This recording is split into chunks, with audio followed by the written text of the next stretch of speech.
story is your story. It's about you, but it's not for you. And for me, it's like, yeah, they bring me in to share my story, but my hope is that you would get the healing you need and the power that you need to begin to share your own story, because I can only speak to but so many people about my story. But if you come along with your story, it's like, okay, we can help even more people. So I'm really just, I want to encourage people, and that's the whole vulnerability and transparency part. It's like, I want to encourage people to get the healing and help that they need. And let's begin to share these stories, and really expand the mission of helping people. Hi, Nate. Thank you so much for being here.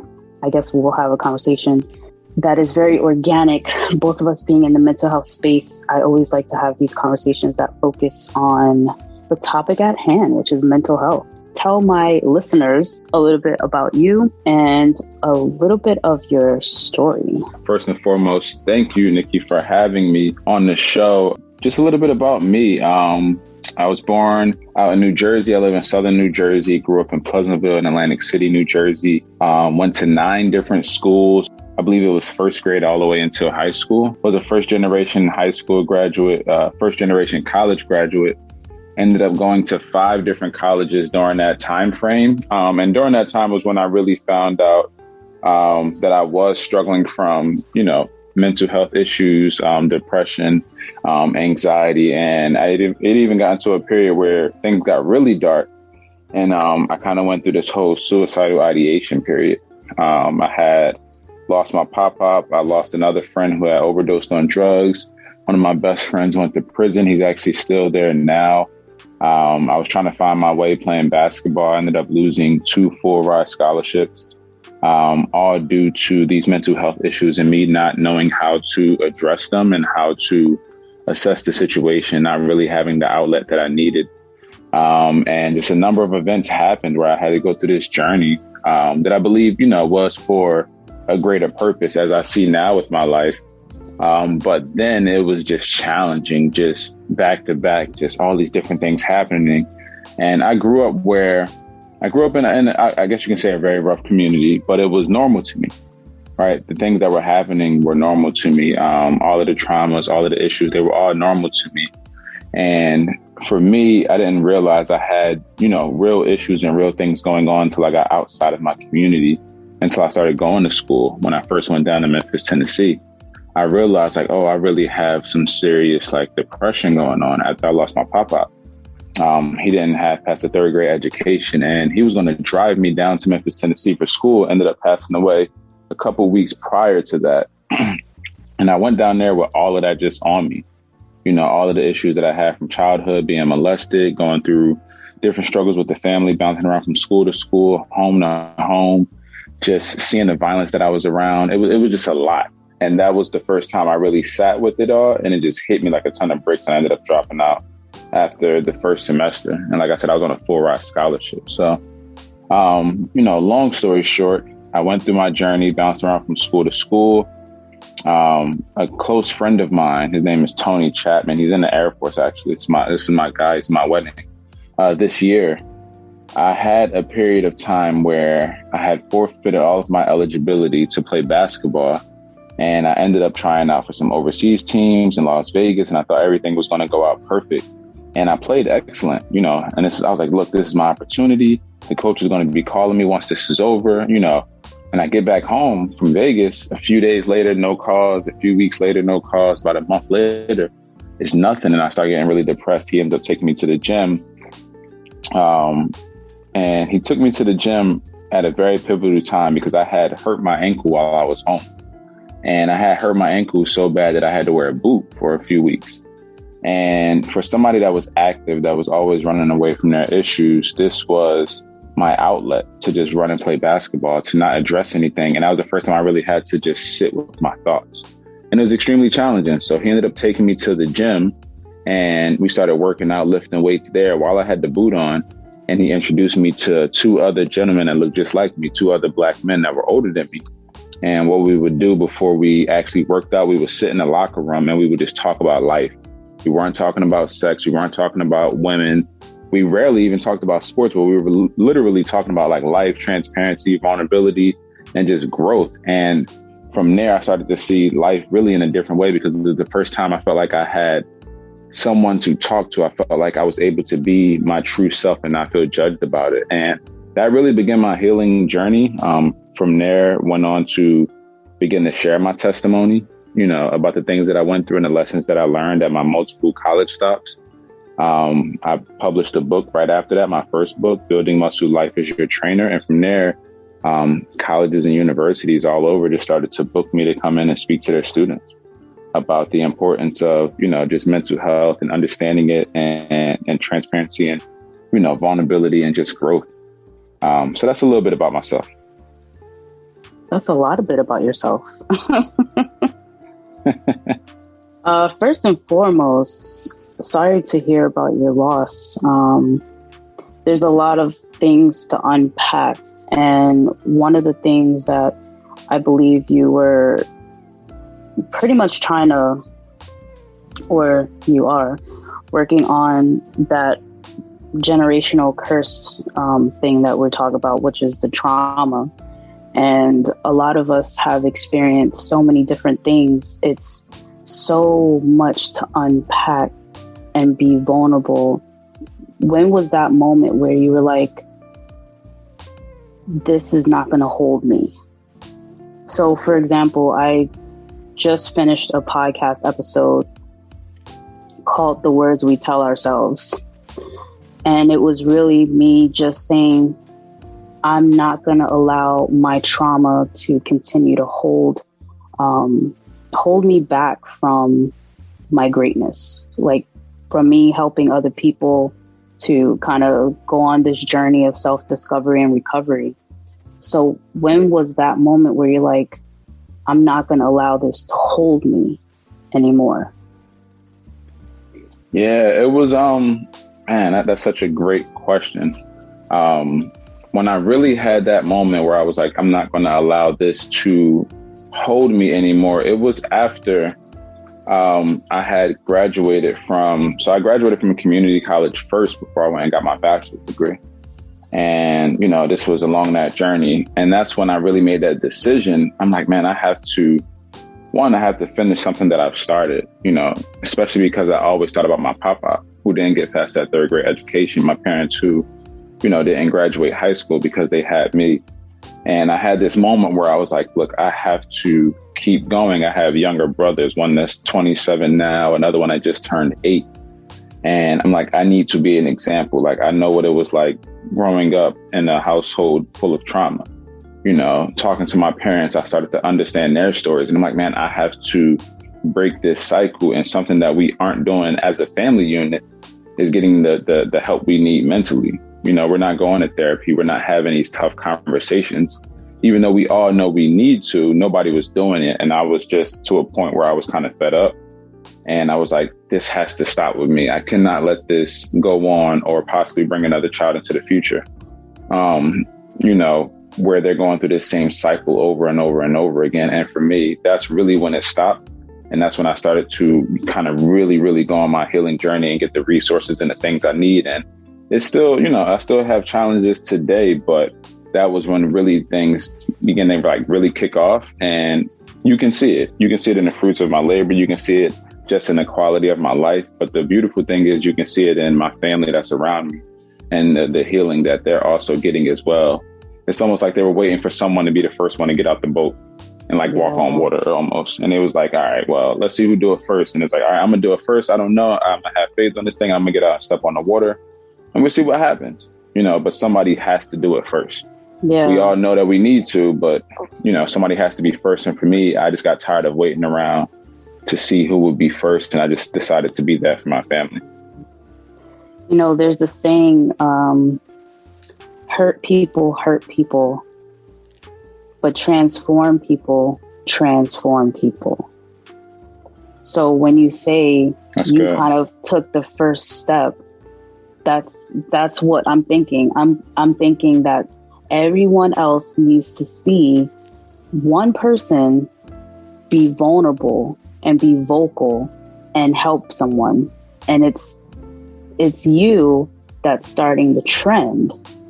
And now you're providing that safety net for everyone else to just kind of jump in and say, hey, this is what happened to me, or, you know, hey, Nate, can I be of service? Like, how can I lend my voice to your platform or to whatever it is that you're doing? Because this happened to me as well.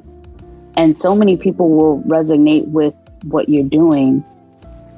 And I've been able to see that through my journey as well. I'm like, wow, there's a whole network of people that have gone through similar things. And, you know, one of the things when we did the mental health summit was we didn't have the same story because we didn't live the same life. However, we had similar experiences. And I'm not sure if that makes sense, but no two people ever have the same story but have similar experiences, if that makes sense. Yeah, no, that makes a lot. And that's really important. And I say this all the time when I'm speaking, you know, at different schools. I was just speaking to the students of Tennessee State.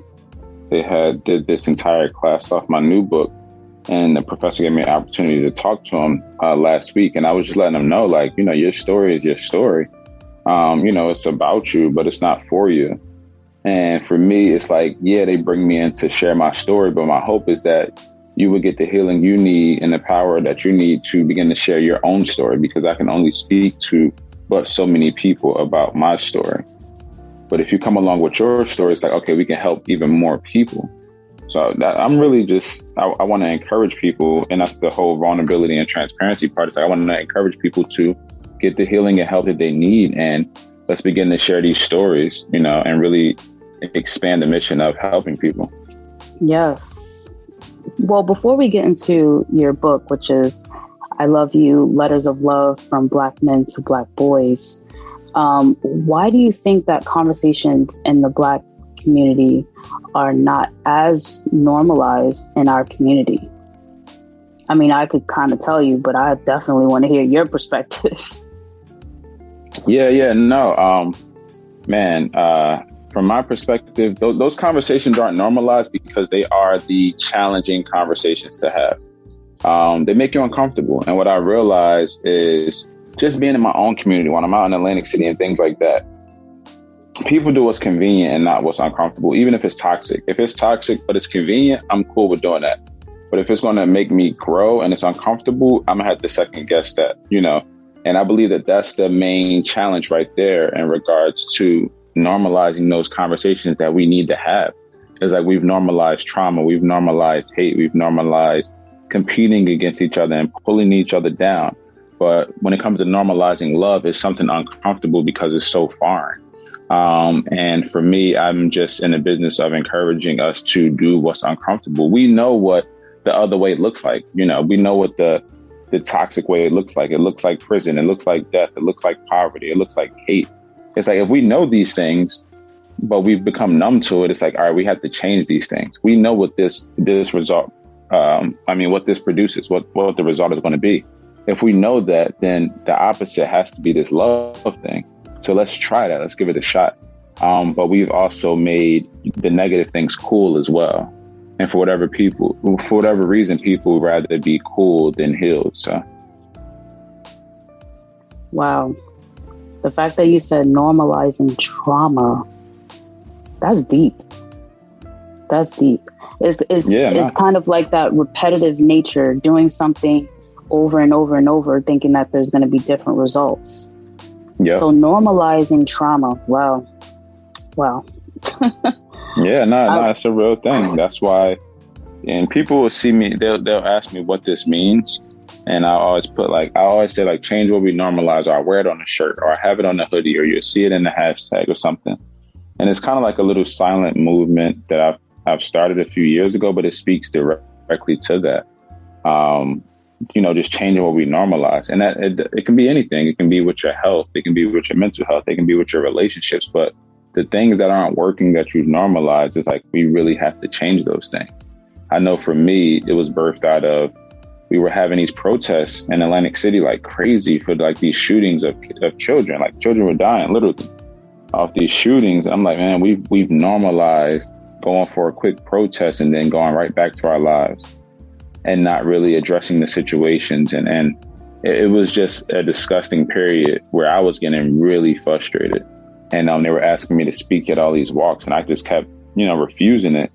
And then at one point it got to, it got real political, and the political heads kind of came in and talked about the things. And it was just really weird for me. And I got frustrated, and I actually just took the mic and just kind of went in on like this whole rant. Well, I'll say it was a rant, but it was kind of like birthed out of that. It's like, man, we have to stop doing this and meeting on these occasions. And we need to really get in these communities and these streets and really begin to mentor and talk to. That's why I took the position in Atlantic City to be the director of the Boys and Girls Club, because it gives me direct access to change the problems.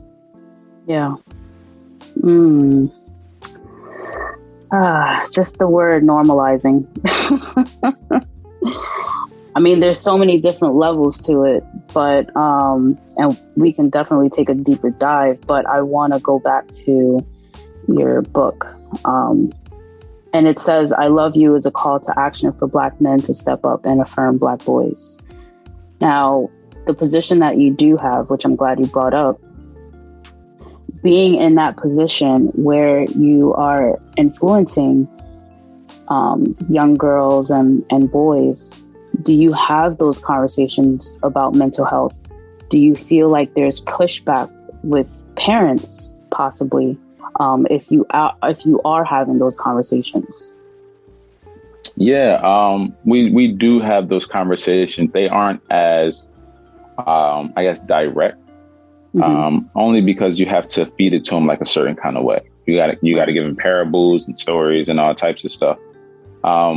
But we do have those conversations. And I guess the cool thing about where I'm at is that I don't have to have it alone. We do have, social workers who are there with us, which is awesome. We do have them as interns who can step in and further those conversations. But we do really touch on those things. And I have an incredible staff, who's well versed in all of this and who just has a heart for these children out in Atlantic City. So we're able to really gauge them. And the biggest thing that we did was we had a town hall, like at our club, about opioid addiction. And during that time, we were able to really touch on mental health and kind of, some of the staff members, including myself, we were able to share our stories and our journeys, which humanized us to the teens.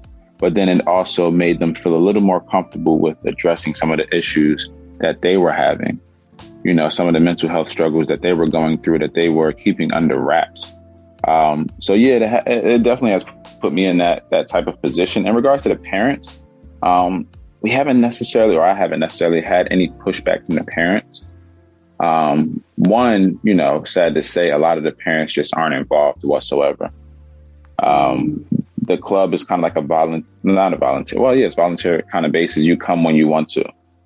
For the teens, we can't force you to come. We can't force you to stay. So it's kind of like you're coming because you love to come here. You love to be around the staff. But a lot of the parents are, disengaged. You call them, they don't pick up, or they're just disconnected. They have no idea what's happening, which is mind blowing to me. But a lot of the parents are going through their own mental health issues. For some of the ones that I've had the opportunities to talk to and kind of minister to, it's like, look, you got to definitely take care of yourself. You have to be the priority. Because if you aren't, you won't be able to really add value to your kid the way that you want to. They may not have sought the guidance. I don't know. In our Black community, we talk about the Bible a lot. There's a lot of religious things going on where we say, pray it away. Whatever happens in this house stays in this house.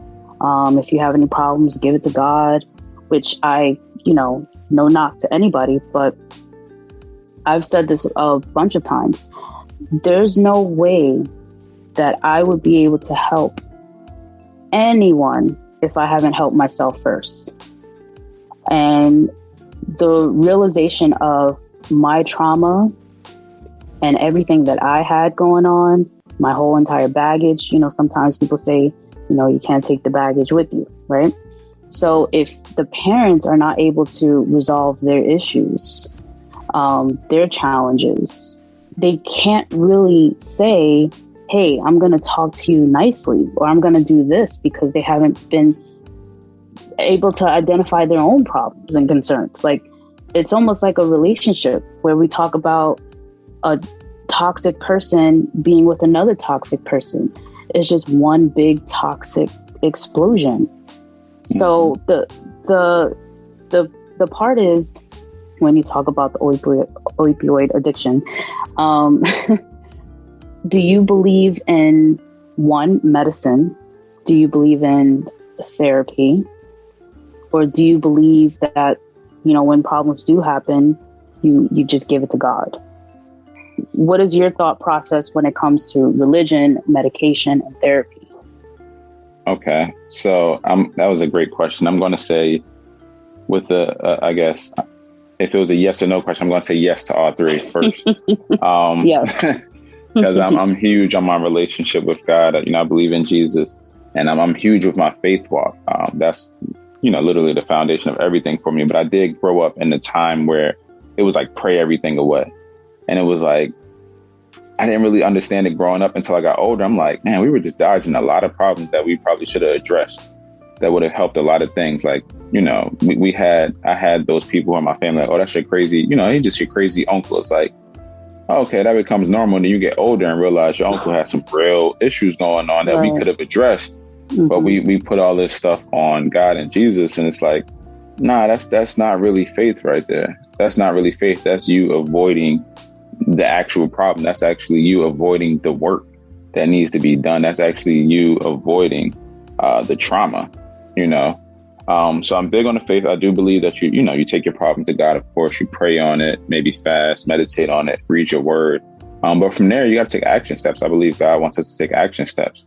Medication, I do believe in medication. Does everybody need to take it? No.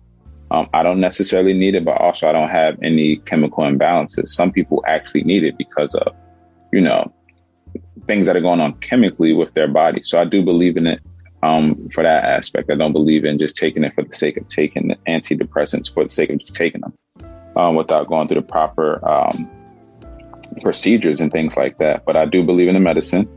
And then also in regards to therapy, I'm a big just advocate for therapy. Therapy has been huge for me to have that unbiased, just opinion, that person that you can just pour it all out to and not feel judged or anything like that, but just really having, and for me, it's talk therapy. So just going in and having my therapist just give it to me real. And I'm able to release all of those layers and those burdens that I had, those skeletons that I was keeping in the closet that I didn't feel like I could talk about, but I needed to get them out. It was huge for me because here's the thing. What I realized, especially in like the Black community, is like that stuff has to come out some way, shape, or form. Yep. That energy, it has to come out. It's either going to come out through therapy, which is these conversations and whatever else you need, or it's going to come out in a very aggressive or destructive way. And for me, I'm like, man, this has helped me so much because prior to having that, I was destructive. I thought I can get it out in other ways. I thought it was, sleeping with multiple women. I thought it was doing certain things. I thought it was going out and partying all the time and drinking and all this stuff. And I never felt any better after I did any of that stuff. It was like this temporary feeling, but it wasn't real. It's like what do they call it? The placebo effect, where they give some people the medicine, some people some candy. You start faking it like, oh man, I feel great. And it's like, you realize that you didn't, you realize that you didn't have nothing. You're just like, oh man, I don't feel like great no more. It's just like, it was one of those things. And for me, therapy is just huge. I'm a big believer in it. I'm not saying that it's going to solve all your problems, but I think it's a great tool to have in your tool belt. For me, I go now, just for maintenance. It's like a car. I don't go because I'm broken down anymore. It's like I go because I was once broken down. I got myself together, rededicated my life to Christ, started going to therapy, started writing more, started to put these things into practice daily that I have to do even to this day.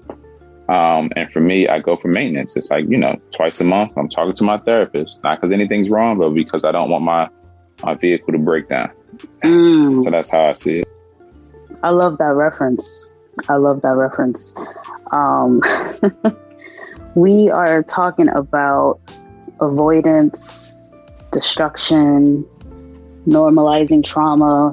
I mean, it's just so many different layers to different things. And one of the things that you touched on was the medication part.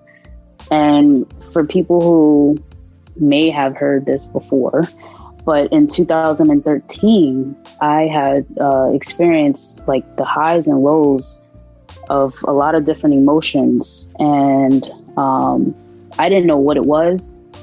I just knew that I didn't feel like myself.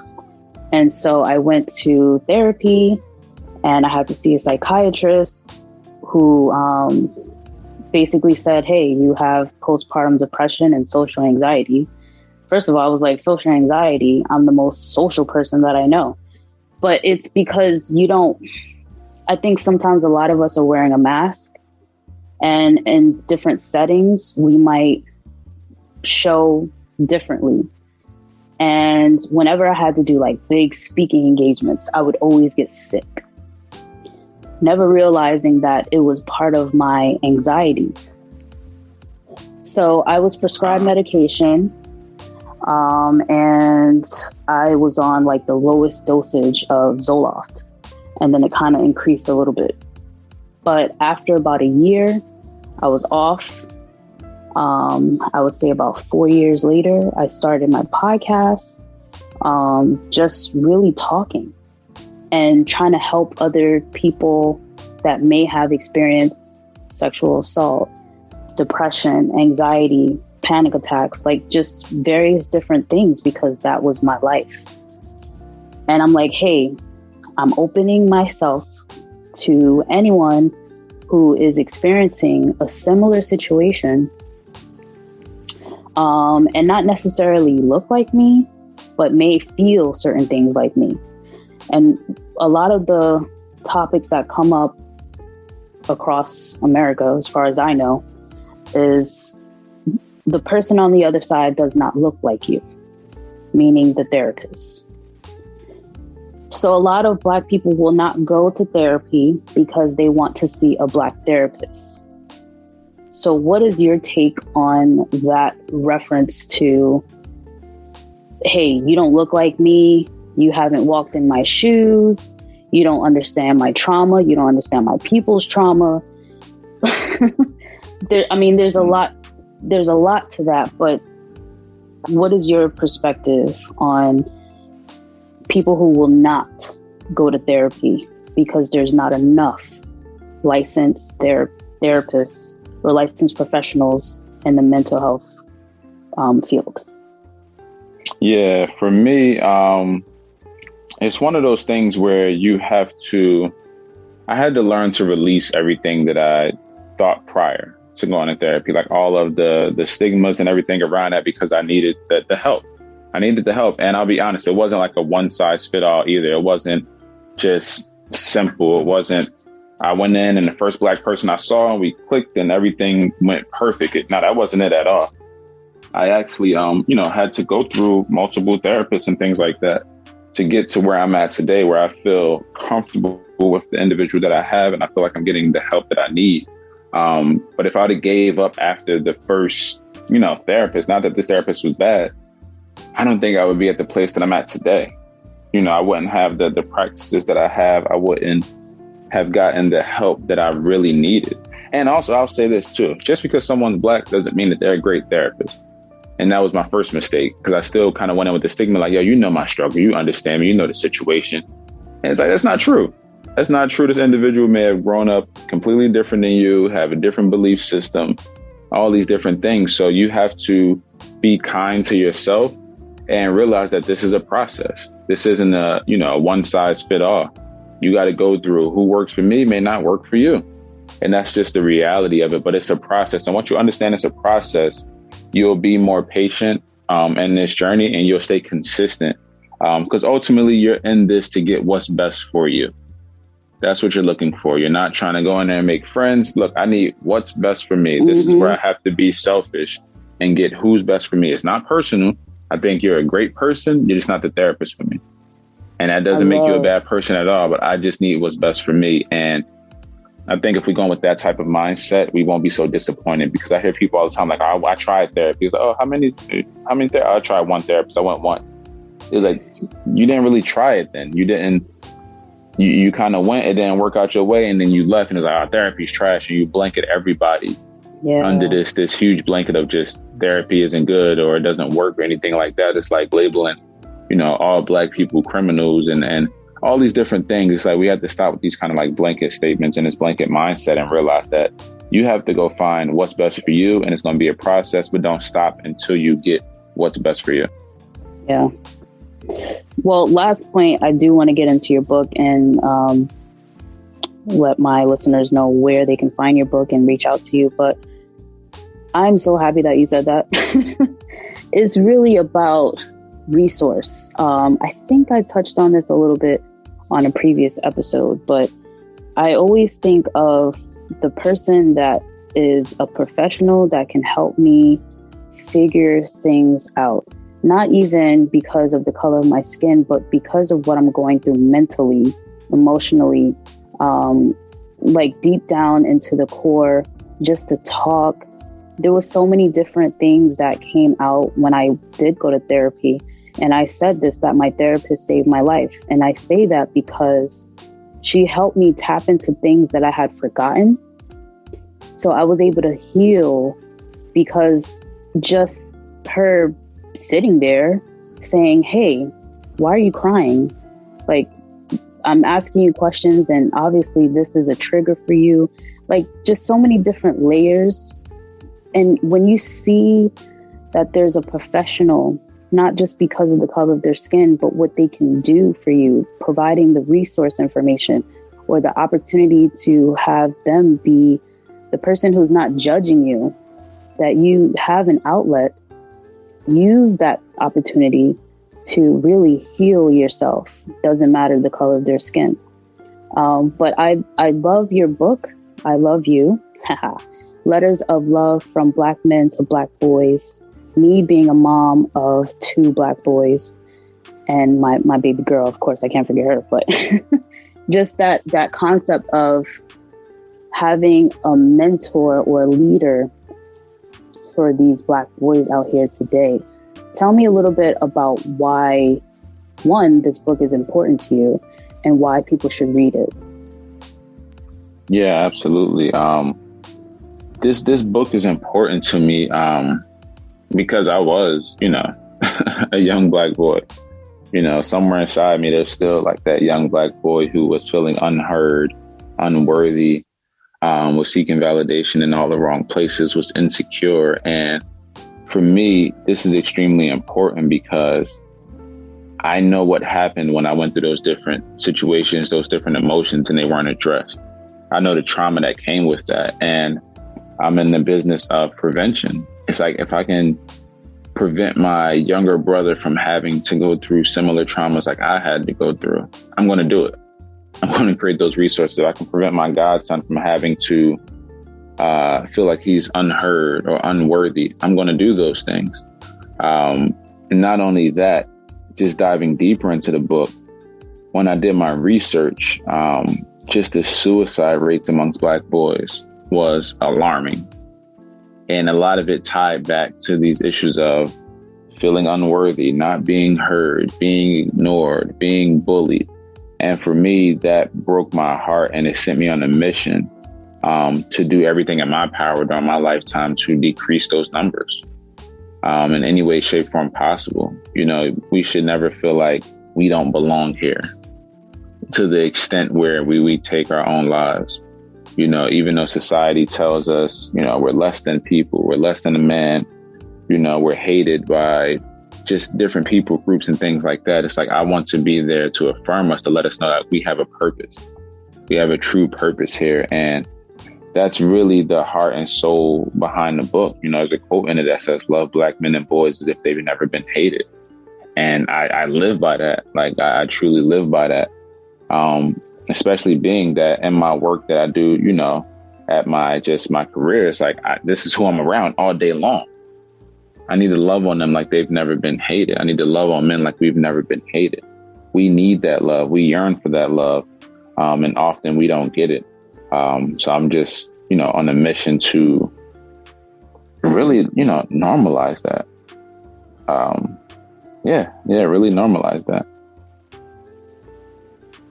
And I think I'm trying to remember. What was the second part to the question? I apologize. Oh, why should people pick up the book? Yeah. Why should everyone? I think people should pick up the book. One, to expand your perspective on Black men and Black boys. Even when you read this book, for anybody that reads this book is actually for you as well. I talk about, love, and I broke love down into an acronym, and it's how we should approach anybody, but especially our Black boys who are hyper surveyed, but also ignored at the same time.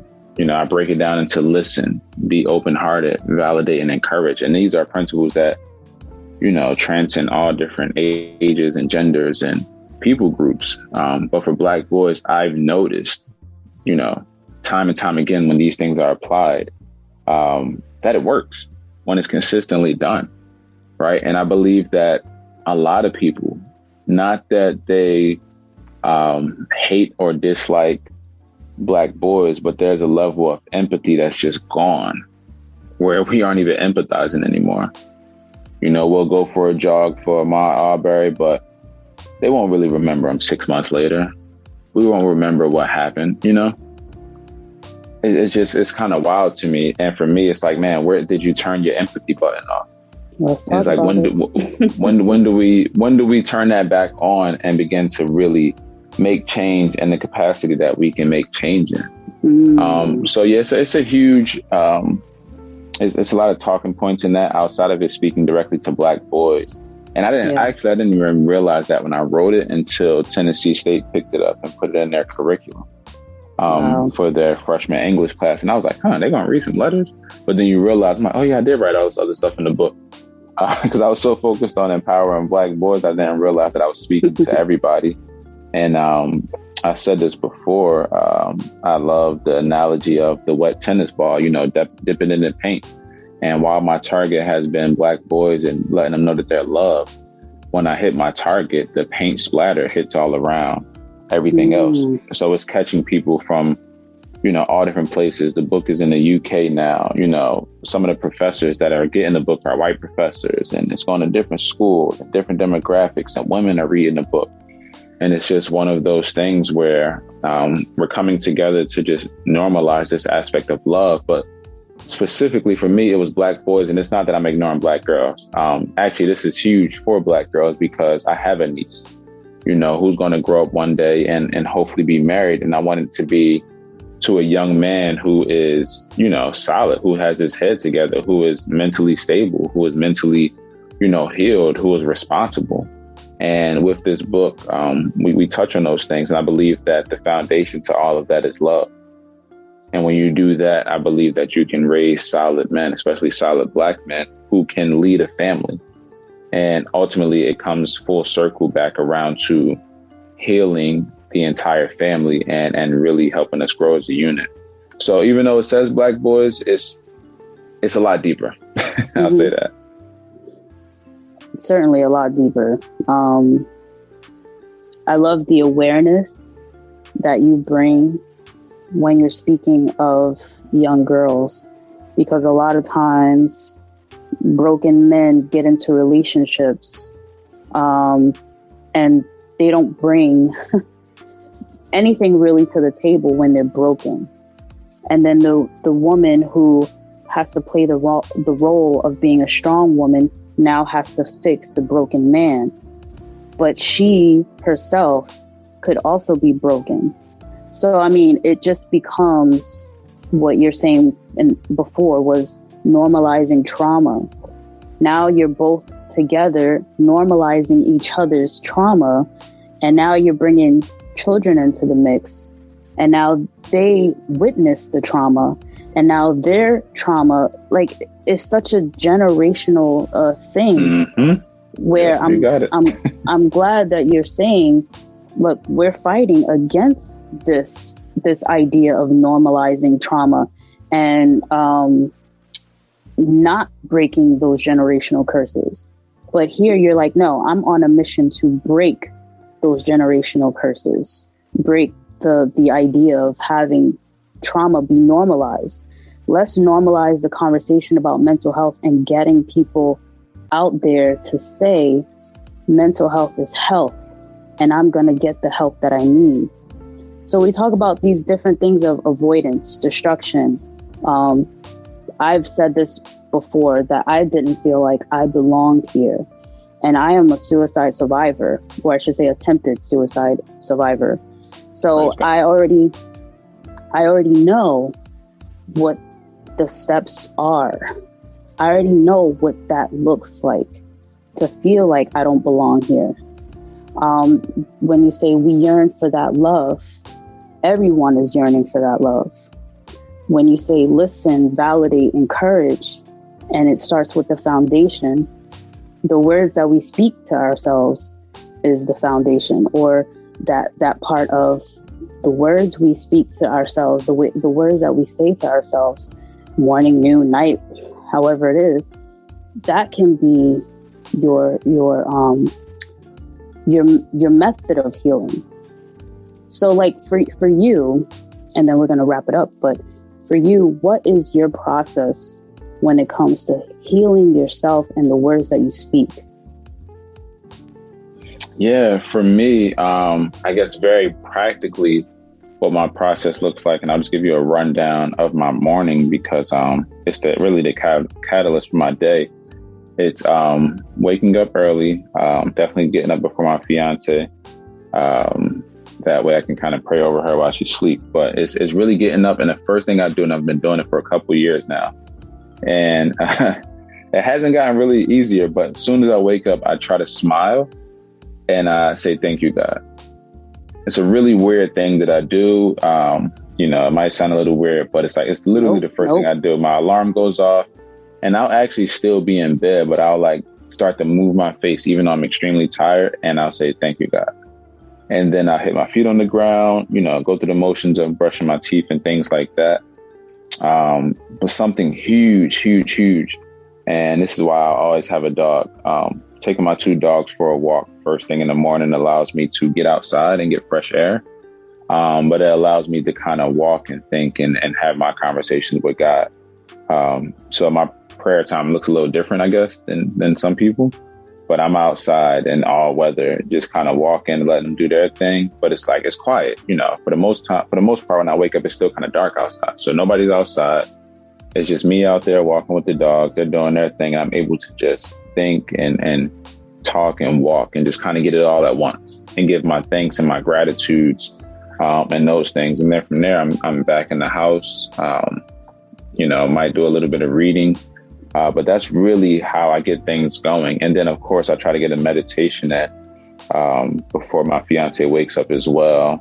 Not that she's like waking up and making a bunch of noise, but once she's up, I like to, talk to her before she goes to work. So I try to do at least 10 minutes a day, sometimes 15, but I always try to make sure that I'm routinely getting my meditation in because it allows me to slow down and be present.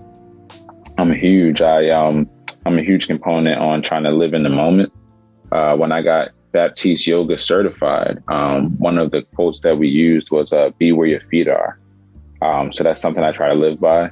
It's not easy, but in the moments I try to, have that quote just replay in my mind, like be where your feet are and just be in this moment. Don't worry about later. Don't worry about what you got to do. This is the moment you're in right now. This is all you have. And those are really the main things for me in regards to just getting things started. And like I said, throughout that, I'm speaking affirmations and all these things. And then I utilize my phone. The reminders app, we got to utilize this technology. I utilize my phone and I set reminders throughout the day that just say, really simple affirmations. Like even while we were on here, an affirmation popped up on my iPad that says, I am loved. So I try to keep those reminders going because I know that when I don't have things put into place, my mind can wander. Negative thoughts can pop up very easily. And I'm not going to act like I'm so strong and so healed that I can't fall victim to trauma or any of my old issues. So because I know that I'm human and that I'm weak in a lot of different areas, I put things into practice that I guess to the public eye, makes me look stronger than I am. Let me tell you, for some of us who know, it's a continuing process. Healing is not something that happens overnight. It is very strategic on a day-to-day basis. Those reminders, I actually have an app called I Am, and it's kind of basically similar to what you're saying. Like, I am great. I am grateful. I am strong. I am human. Because a lot of us don't feel like, sometimes I will say women of color, we have this kind of like a badge that says, I am a strong woman and nothing can knock me down. And, sometimes things happen in life and we're just human beings at the end of the day, making life work. But those like positive affirmations and the little things that you tell yourself, those are big things. Some people don't have the tools to do that. So I think if we allow ourselves to, give ourselves grace and be like, look, it's the little things that you do that are a big contribution to your life. But it's like a never ending thing. It's never ending. Just self-care, boundaries, just the things that you feed yourself, the things that you feed into your body, your mind, your soul, all of that, all of that. But I do want to wrap it up, and I just want to give you the opportunity to tell everyone where they can find your book and how they can reach out to you. Yeah, absolutely. Absolutely. First and foremost, I guess before we close, I just want to say thank you for inviting me on as a guest. I love having great conversations. And this conversation has been rich, and it's definitely boosting my energy for the day. I have a long day, and this conversation has been excellent. So I'm glad that we had it. In regards to the book, you can find it on my website. It's www.iloveyoubooks.com. Also, I have the ebook. It's on Amazon. You can just look up the book, I Love You, Letters of Love from Black Men to Black Boys. And also, announcement, my audio book is in the works right now with all of the contributors. We're in the process of actually recording that now, and it's going to be dope. I listen to a lot of books. I listen to podcasts all the time. And I think it's going to be powerful to have something that you can just wake up and play, or play one of those letters for your son, for your nephew, or for yourself. I think it's going to be powerful. So I'm excited about that. And you can find me on pretty much all social media, Facebook, Instagram, Twitter, LinkedIn, Clubhouse. It's all at Nate Evans Jr. I don't know how I was able to get all of those, but it's Nate Evans Jr. on pretty much everything. Thank you, Nate. Thank you for talking to me. I know it's a lot of stuff going on, and I feel like with the Clubhouse app, we all have been just talking. So I'm glad that we were able to bring value to each other and to this space, and to this platform. So I appreciate you for taking the time. And also, I feel like when people align with each other's message, beliefs, and just the process of healing, we connect in such a way that people will be like, wow, do they really know each other? Yeah, it feels like that. It's like, man, I feel like I've known you for years. It's like, right? Like, no, we just met 2 seconds ago. Like, literally, that's for real. But we have a story to tell, a story that, again, we haven't led the same exact path, but we have similar experiences, and we still have one goal in common, which is to normalize conversations around mental health and really teach our young children and also our adults that we have to break this curse, this generational curse, this generational trauma that keeps the Black community down, or keep people down as a whole. So we have to just be mindful of the words we tell ourselves, the words we tell our kids, and the words we put out into the world. So thank you again. Thank you for having me.